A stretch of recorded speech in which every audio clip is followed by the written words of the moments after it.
To be or not to be, we've already talked about quite a bit of it. I am, you are, it is. So some of this you already know. We're just going to fill in the blanks and complete the verb to be in the present tense. Today on Lesson 7 of Easy Dutch 101.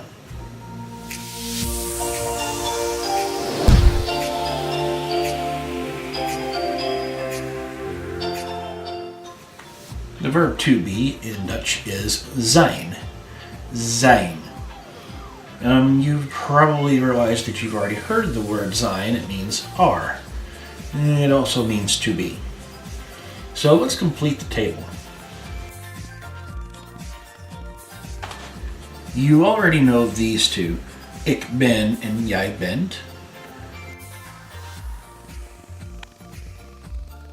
You already know het is, but these other ones, you'll notice that he and hij both start with an H. Makes it easier to remember. And she and zij, and then your it and het. We have is in English and is in Dutch. We already went over the word is. You just need to know now about hij and zij.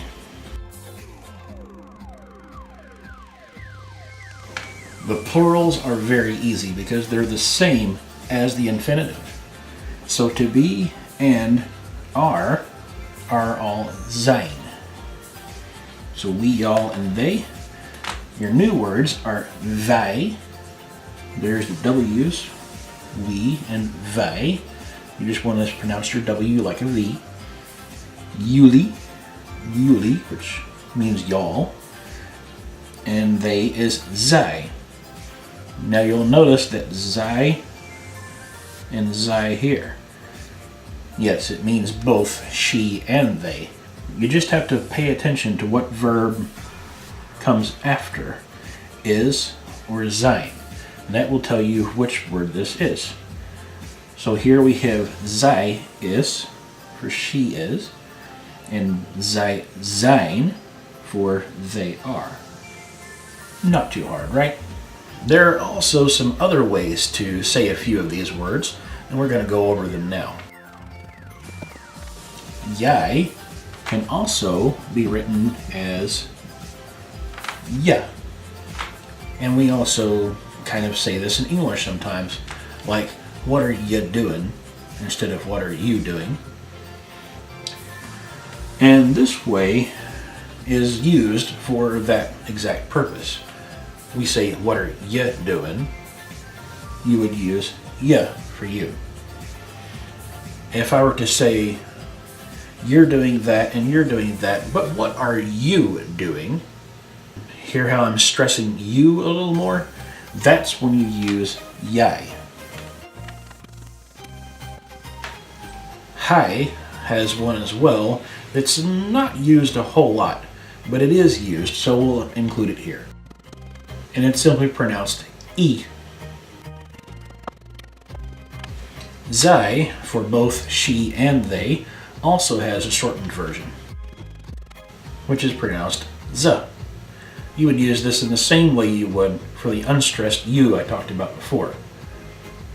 You're doing that and he's doing that, but what is she doing?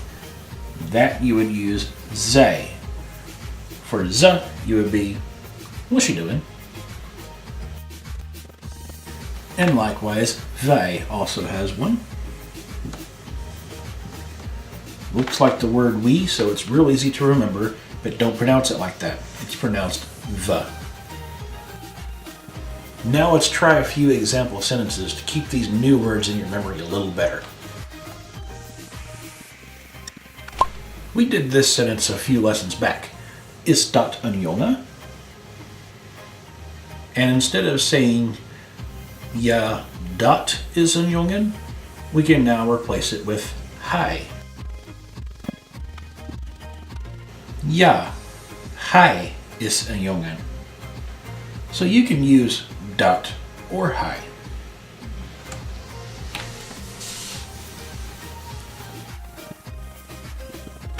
And you can also put it in a question like this. Hoe oud is hij? For how old is he? Waar is zij? Of course, meaning where is she? Maybe in this case, your cat is a girl and you found the cat under the table. You could say, zij is onder de tafel.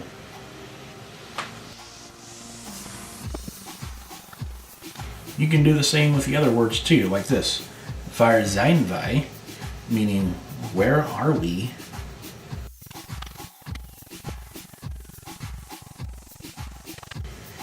Wij zijn jongens. Meaning, of course, we are boys.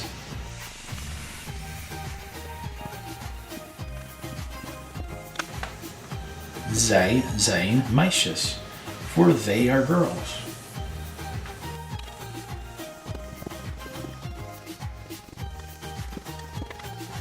Now, jullie zijn kinderen. For y'all are children. This one little letter here, you don't say it like you say u, is another way of saying you in Dutch, except this is the more polite form. So if you're just meeting someone or talking to a teacher or the king or the president, then this is the kind of word you want to use instead of jij or je. And it conjugates the same way. U bent. Remember when we ask a question, instead of having the bent, we take the T off and make it bend? And that doesn't work the same way with the word u. You want to keep the T on there. So whereas we would say, ben jij een jongen, you wouldn't say that the same way to a person you just met. You would say instead, bent u een jongen. Remember to say the u and not you.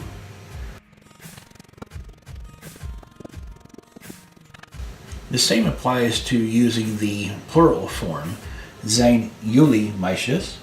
Are y'all girls?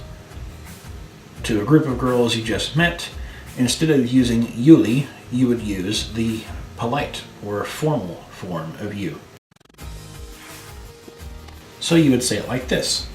Zijn u meisjes?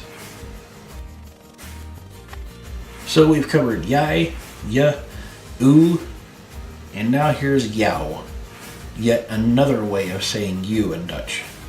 Jou is not used in the same way as jij or je is. It's the object pronoun.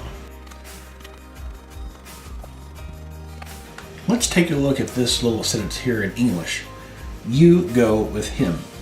Now, this you here can be replaced with je or u, depending on who you're talking to. But jij and jou work a little differently. They're very specific in which one must be used.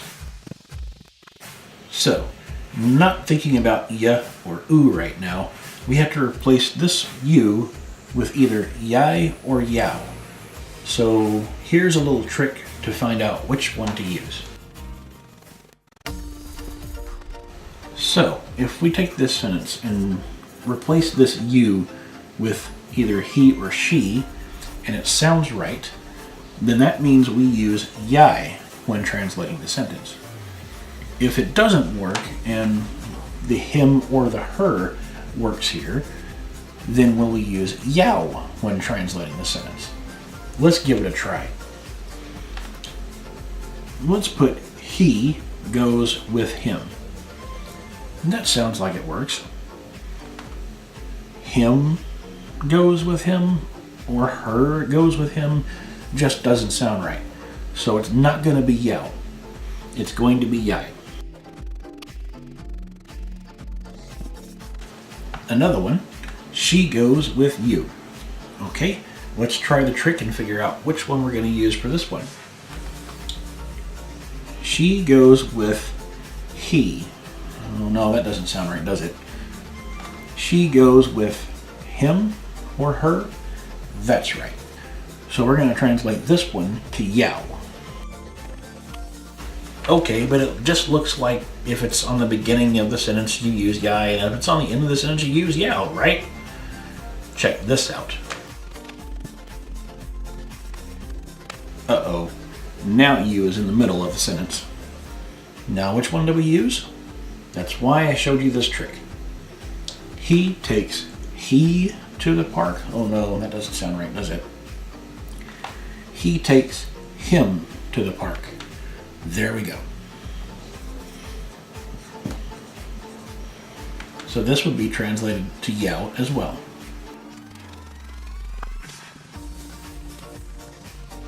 So let's translate the sentence and figure out which you we're going to put at the end. We already did how goes it in one of our greetings lessons. And it of course was hoe gaat het. Now with is a new word for you.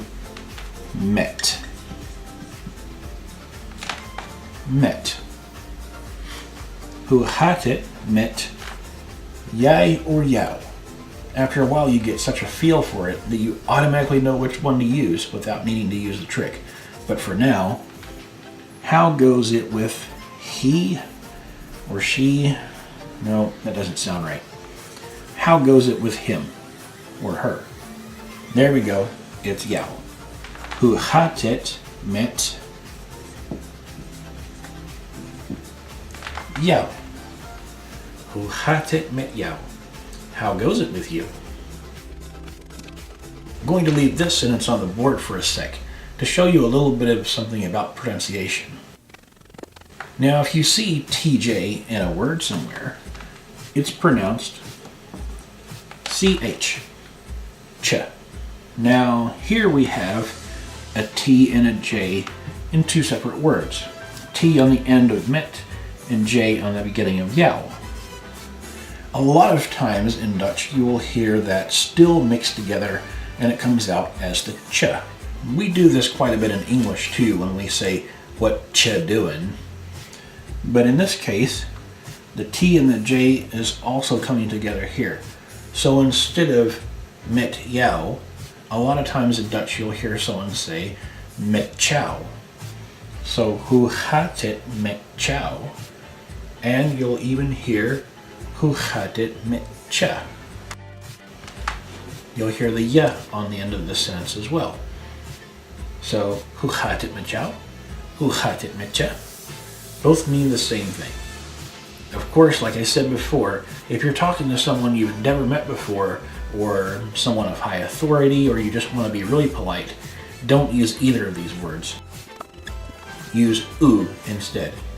Hoe gaat het met u?